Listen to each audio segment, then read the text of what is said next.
Hello friends, welcome to Meghashree's kitchen. ಇವತ್ತಿನ video ಮೂಲಕ ಕುರಿ ಬೋಟಿ ಸಾಂಬಾರ್ ಯಾವ ರೀತಿ ಮಾಡೋದು ಅಂತ ತೋರಿಸ್ತಾ ಇದ್ದೀನಿ. ಇದು ತುಂಬಾ ಅಂದರೆ ತುಂಬಾನೇ ರುಚಿಯಾಗಿರುತ್ತೆ. ನಾನ್ ವೆಜ್ಜಲ್ಲಿ ನನಗೆ ತುಂಬಾನೇ ಇಷ್ಟವಾದ ಸಾಂಬಾರ್ ಅಂತಂದರೆ ಈ ಕುರಿ ಬೋಟಿ ಸಾಂಬಾರ್ ಅಂತಲೇ ಹೇಳ್ಬೋದು. ಅಷ್ಟು ರುಚಿಯಾಗಿರುತ್ತೆ. ಬನ್ನಿ ಇವಾಗ ಈ ಕುರಿ ಬೋಟಿ ಸಾಂಬಾರ್ ಯಾವ ರೀತಿ ಮಾಡೋದು ಅಂತ ನೋಡೋಣ. ನೋಡಿ, ನಾನಿಲ್ಲಿ ಒಂದು ಕುರಿದು ಫುಲ್ ಬೋಟಿ ಬರುತ್ತಲ್ಲ, ಸೊ ಅದನ್ನು ತಗೊಂಡಿದ್ದೀನಿ. ಅದನ್ನು ಒಂದು 5 ರಿಂದ 6 ಸಲ ಆದರೂ ಚೆಂದಾಗಿ ವಾಶ್ ಮಾಡಿ ತಗೊಂಡಿದ್ದೀನಿ. ನೋಡಿ, ಅದನ್ನು ಈ ರೀತಿ ಸಣ್ಣದಾಗಿ ಪೀಸ್ ಮಾಡಿ ಕಟ್ ಮಾಡಿ ಇಟ್ಕೊಂಡಿದ್ದೀನಿ. ಇದನ್ನು ನಾರ್ಮಲ್ ಆಗಿ ಕೋಲ್ಡ್ ವಾಟರಲ್ಲೇ ತೊಳ್ಕೊಬೇಕಾಗುತ್ತೆ, ಬಿಸಿ ನೀರಲ್ಲಿ ತೊಳ್ಕೊಬಾರ್ದು. ಬಿಸಿ ನೀರಲ್ಲಿ ತೊಳ್ಕೊಂಡ್ರೆ ಸಾಂಬಾರ್ ಮಾಡೋವಾಗ ಟೇಸ್ಟ್ ಚೆನ್ನಾಗಿರೋದಿಲ್ಲ. ಹಾಗಾಗಿ ಕೋಲ್ಡ್ ವಾಟರಲ್ಲೇ ಚೆಂದಾಗಿ ತೊಳ್ಕೊಂಡು ಇದನ್ನು ಪಕ್ಕಕ್ಕೆ ಇಟ್ಕೊತಾ ಇದ್ದೀನಿ. ನೋಡಿ, ಇಲ್ಲೊಂದು ಜಾರ್ಗೆ ನಾನು ಒಂದು 3 ದೊಡ್ಡ ಸೈಜ್ ಆದ ಬೆಳ್ಳುಳ್ಳಿನ ಈ ರೀತಿ ಮೇಲೆ ಸಿಪ್ಪೆ ತೆಗೆದು ಹಾಕ್ಕೊತಾ ಇದ್ದೀನಿ. ಒಂದು 3 ರಿಂದ 4 ಟೇಬಲ್ ಸ್ಪೂನ್ ಆಗೋಷ್ಟು ಹಸಿ ಕೊಬ್ಬರಿನ ಈ ರೀತಿ ಸಣ್ಣದಾಗಿ ಕಟ್ ಮಾಡಿ ಹಾಕ್ಕೊತಾ ಇದ್ದೀನಿ.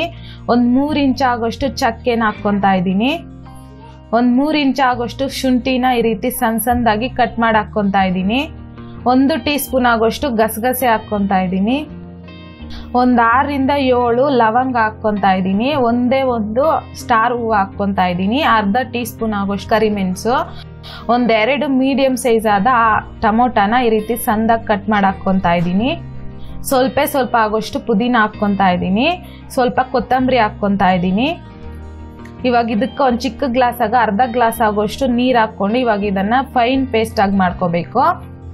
ನೋಡಿ, ಈ ರೀತಿಯಾಗಿ ನುಣ್ಣಾಗಿ ಗ್ರೈಂಡ್ ಮಾಡ್ಕೋಬೇಕಾಗುತ್ತೆ. ನೋಡಿ, ಈ ರೀತಿ ನುಣ್ಣಾಗಿ ಗ್ರೈಂಡ್ ಮಾಡ್ಕೊಂಡಾದ್ಮೇಲೆ ಇವಾಗ ಇದನ್ನು ಪಕ್ಕಕ್ಕೆ ಇಟ್ಕೊಳ್ಳೋಣ. ನೋಡಿ, ನಾನು ಇಲ್ಲೊಂದು ಕುಕ್ಕರ್ಗೆ 5 ಟೇಬಲ್ ಸ್ಪೂನ್ ಆಗೋಷ್ಟು ಎಣ್ಣೆ ಹಾಕ್ಕೊತಾ ಇದ್ದೀನಿ. ಎಣ್ಣೆ ಬಿಸಿ ಆದಮೇಲೆ ಇಲ್ಲೊಂದು ಮೀಡಿಯಂ ಸೈಜ್ ಆದ 2 ಈರುಳ್ಳಿನ ಈ ರೀತಿ ಸಣ್ಣದಾಗಿ ಕಟ್ ಮಾಡ್ಕೊಂಡಿದ್ದೀನಿ. ಹಾಗೇನೆ ಒಂದು ಹಸಿಮೆಣಸಿನ್ಕಾಯಿನ ಒಂದು 3 ರಿಂದ 4 ಈ ರೀತಿ ಸಣ್ಣದಾಗಿ ಕಟ್ ಮಾಡಿ ಹಾಕ್ಕೊತಾ ಇದ್ದೀನಿ. ಕರಿಬೇವು ಸ್ವಲ್ಪ ಹಾಕ್ಕೊಂಡು ಇವಾಗ ಇದನ್ನು ಮೀಡಿಯಂ ಫ್ಲೇಮ್ನಲ್ಲೇ ಈರುಳ್ಳಿ ಮೆಣಸಿನ್ಕಾಯಿ ಎಲ್ಲ ಸಾಫ್ಟ್ ಆಗೋವರೆಗೂ ಫ್ರೈ ಮಾಡ್ಕೋಬೇಕು. ನೋಡಿ, ಇಷ್ಟಾದರೆ ಸಾಕು. ಇವಾಗ ಇದಕ್ಕೇನೆ ಅರ್ಧ ಟೀ ಸ್ಪೂನ್ ಆಗೋಷ್ಟು ಅರಿಶಿನ ಹಾಕ್ಕೊತಾ ಇದ್ದೀನಿ. ನಾವು ಮಸಾಲೆ ಎಲ್ಲ ಗ್ರೈಂಡ್ ಮಾಡಿ ಇಟ್ಕೊಂಡಿದ್ರಲ್ವ, ಆ ಪೇಸ್ಟ್ನ ಹಾಕ್ಕೊತಾ ಇದ್ದೀನಿ.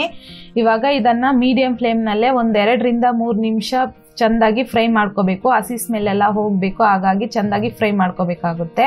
ಈ ರೀತಿ ಫ್ರೈ ಮಾಡ್ಕೊಂಡಾದ್ಮೇಲೆ ನಾವು ಬೋಟಿ ತಗೊಂಡಿದ್ರಲ್ವ, ಅದನ್ನು ಹಾಕ್ಕೊತಾ ಇದ್ದೀನಿ. ಇವಾಗ ಇದಕ್ಕೇನೆ ರುಚಿಗೆ ತಕ್ಕಷ್ಟು ಕಲ್ಲುಪ್ಪು ಹಾಕ್ಕೊತಾ ಇದ್ದೀನಿ. ಕಲ್ಲುಪ್ಪು ಹಾಕ್ಕೊಂಡ್ರೆ ಟೇಸ್ಟ್ ಚೆನ್ನಾಗಿರೋದು. ನೋಡಿ, ಇವಾಗ ಇದನ್ನು ಮೀಡಿಯಂ ಫ್ಲೇಮ್ನಲ್ಲೇ ಒಂದು 2 ರಿಂದ 3 ನಿಮಿಷ ಮಿಕ್ಸ್ ಮಾಡ್ಕೊತ ಫ್ರೈ ಮಾಡ್ಕೊಬೇಕಾಗುತ್ತೆ. ನೋಡಿ, ಈ ರೀತಿ ಫ್ರೈ ಮಾಡ್ಕೊಂಡಾದ್ಮೇಲೆ ನೀರು ಹಾಕ್ಕೊಂಡಿಲ್ಲ, ಹಾಗೇನೆ ವಿಸಲ್ಗೆ ಇಟ್ಕೊತಾ ಇದ್ದೀನಿ. ಇವಾಗ ಇದನ್ನು ಹೈ ಫ್ಲೇಮ್ನಲ್ಲೇ ಒಂದು 2 ವಿಸಲ್ ಬರಬೇಕು.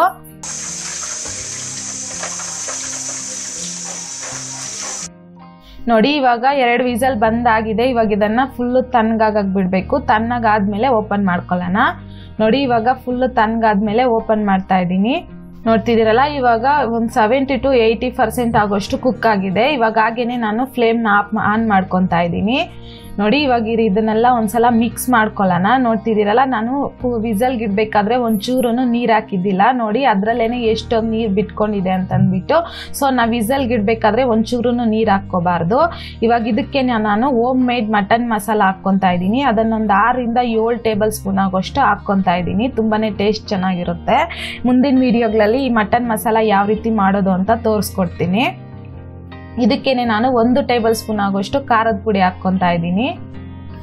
ನೋಡಿ, ಇವಾಗ ಇದನ್ನೆಲ್ಲ ಒಂದ್ಸಲ ಮಿಕ್ಸ್ ಮಾಡ್ಕೊಳ್ಳೋಣ. ನೋಡಿ, ನಾನು ಇದ್ರಿಗೆ ಒಂಚೂರು ನೀರನ್ನು ಯೂಸ್ ಮಾಡಿಲ್ಲ. ಇದರಲ್ಲಿರುವಂಥ ನೀರಿನ ಅಂಶನೇ ಪರ್ಫೆಕ್ಟಾಗಿ ಈ ಸಾಂಬಾರಿಗೆ ಸರಿ ಹೋಗುತ್ತೆ. ನೋಡ್ತಿದ್ದೀರಲ್ಲ, ಈ ಕನ್ಸಿಸ್ಟೆನ್ಸಿಯಲ್ಲಿ ಇದ್ರೆ ಪರ್ಫೆಕ್ಟಾಗಿ ಸಾಂಬಾರು ರೆಡಿಯಾಗಿ ಹೋಗುತ್ತೆ. ಇವಾಗ ಇದನ್ನು ಮೀಡಿಯಂ ಫ್ಲೇಮ್ನಲ್ಲೇ ಒಂದು 4 ರಿಂದ 5 ನಿಮಿಷ ಚೆನ್ನಾಗಿ ಕುದಿಸ್ಕೊಬೇಕಾಗುತ್ತೆ. ಈ ಮಸಾಲೆ ಸ್ಮೆಲ್ ಎಲ್ಲ ಹೋಗಬೇಕು, ಆವಾಗ ಈ ಸಾಂಬಾರು ಅನ್ನೋದು ತುಂಬಾ ರುಚಿಯಾಗಿ ರೆಡಿ ಆಗುತ್ತೆ. ನೋಡಿ, ಇವಾಗ ಇಲ್ಲೊಂದು 5 ನಿಮಿಷ ಚೆನ್ನಾಗಿ ಮಧ್ಯದಲ್ಲಿ ಮಿಕ್ಸ್ ಮಾಡ್ಕೊತ ಚೆಂದಾಗಿ ಕುದಿಸ್ಕೊಂಡಿದ್ದಾಗಿದೆ. ಇವಾಗ ಇದನ್ನೆಲ್ಲ ಒಂದ್ಸಲ ಮಿಕ್ಸ್ ಮಾಡ್ಕೊಳ್ಳೋಣ. ನೋಡಿ, ಎಷ್ಟು ಪರ್ಫೆಕ್ಟ್ ಆಗಿ ಸಾಂಬಾರು ಗ್ರೇವಿ ರೆಡಿ ಆಗಿದೆ ಅಂತಂದ್ಬಿಟ್ಟು. ಇದು ತುಂಬಾ ಅಂದ್ರೆ ತುಂಬಾನೇ ರುಚಿಯಾಗಿರುತ್ತೆ. ನೋಡ್ತಿದ್ದೀರಲ್ಲ, ಇವಾಗ ಇದಕ್ಕೇನೆ ಫೈನಲ್ ಆಗಿ ಸಣ್ಣದಾಗಿ ಕಟ್ ಮಾಡಿರುವಂಥ ಕೊತ್ತಂಬರಿ ಸ್ವಲ್ಪ ಹಾಕ್ಕೊತಾ ಇದ್ದೀನಿ. ಈ ರೀತಿ ಹಾಕ್ಕೊಂಡಾದ್ಮೇಲೆ ಇದನ್ನೆಲ್ಲ ಒಂದ್ಸಲ ಮಿಕ್ಸ್ ಮಾಡ್ಕೊಂಡ್ರೆ ಸಾಕು. ಇವಾಗ ಬೋಟಿ ಸಾಂಬಾರ್ ರೆಡಿ ಆಗುತ್ತೆ. ಇವಾಗ ಎಲ್ಲ ಮಿಕ್ಸ್ ಮಾಡ್ಕೊಂಡಾದ್ಮೇಲೆ ಇವಾಗ ಫ್ಲೇಮ್ನ ಆಫ್ ಮಾಡ್ಕೊತಾ ಇದ್ದೀನಿ. ಈ ರೀತಿ ಆಫ್ ಮಾಡ್ಕೊಂಡಾದ್ಮೇಲೆ ಇವಾಗ ಸರ್ವಿಂಗ್ ಬೌಲ್ಗೆ ಸರ್ವ್ ಮಾಡ್ಕೊತಾ ಇದ್ದೀನಿ. ನೋಡ್ತಿದ್ದೀರಲ್ಲ, ತುಂಬಾನೇ ರುಚಿಯಾದ ಕುರಿ ಬೋಟಿ ಸಾಂಬಾರ್ ಯಾವ ರೀತಿ ಮಾಡೋದು ಅಂತಂದ್ಬಿಟ್ಟು. ಇದು ತುಂಬಾ ಅಂದ್ರೆ ತುಂಬಾನೇ ರುಚಿಯಾಗಿರುತ್ತೆ. ಈ ಸಾಂಬಾರ್ ಬಂದು ನನ್ನ ಫೇವ್ರೇಟ್ ಅಂತಾನೆ ಹೇಳ್ಬೋದು. ನನಗೆ ತುಂಬಾ ಇಷ್ಟ. ಈ ರೀತಿಯಾಗಿ ನೀವು ಮನೆಯಲ್ಲೇ ಒಂದ್ಸಲ ಟ್ರೈ ಮಾಡಿ ನೋಡಿ. ಡೆಫಿನೆಟ್ಲಿ ತುಂಬಾ ಅಂದರೆ ತುಂಬಾನೇ ರುಚಿಯಾಗಿರುತ್ತೆ. ನೋಡಿದ್ರಲ್ಲ, ಇವತ್ತಿನ ವಿಡಿಯೋ ನಿಮಗೂ ಇಷ್ಟ ಆಗಿದೆ ಅಂತ ಅನ್ಕೊಂಡಿದ್ದೀನಿ. ಇಷ್ಟ ಆಗಿದ್ದಲ್ಲಿ ಹೇಗಿದೆ ಅಂತ ಅಂದ್ಬಿಟ್ಟು ಕಮೆಂಟ್ ಬಾಕ್ಸಲ್ಲಿ ಕಮೆಂಟ್ ಮಾಡಿ, ಲೈಕ್ ಮಾಡಿ, ಹಾಗೆಯೇ ನಿಮ್ಮ ಫ್ರೆಂಡ್ಸ್ ಆ್ಯಂಡ್ ಫ್ಯಾಮಿಲಿ ಜೊತೆಗೆ ಶೇರ್ ಮಾಡಿ. ಮತ್ತಷ್ಟು ಈಸಿ ಆ್ಯಂಡ್ ಟೇಸ್ಟಿ ರೆಸಿಪೀಸ್ಗೋಸ್ಕರ ನೀವಿನ್ನೂ ನಮ್ಮ ಚಾನಲ್ನ ಸಬ್ಸ್ಕ್ರೈಬ್ ಮಾಡಿಲ್ಲ ಅಂತಂದರೆ ದಯವಿಟ್ಟು ಸಬ್ಸ್ಕ್ರೈಬ್ ಮಾಡಿ.